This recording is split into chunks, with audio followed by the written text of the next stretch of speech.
Hey guys, so today I'm going to show you how to install an add-on into Blender that's not already in Blender. So to do that, I've gone ahead and I've downloaded the free version of Ducky 3D's real-time materials. And then over here in my downloads folder is where I have the real-time materials.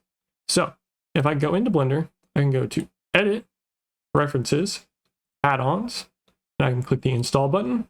Simply locate it where I have it in my downloads, and I can find it real-time materials. And if I don't see it, I can just search it right there. I can click it and hit install add-on, and now it will install, and I can check it like this, and I have it installed in Blender. So if I hit N, the add-on is right here, and I can say add a material like glitter to my object. And then if I go into render preview, I hit add material. As we can see, it has the glitter now that Ducky 3D has made. Anyways, that's how you install add-ons into Blender from other sources. I'll see you guys in the next one.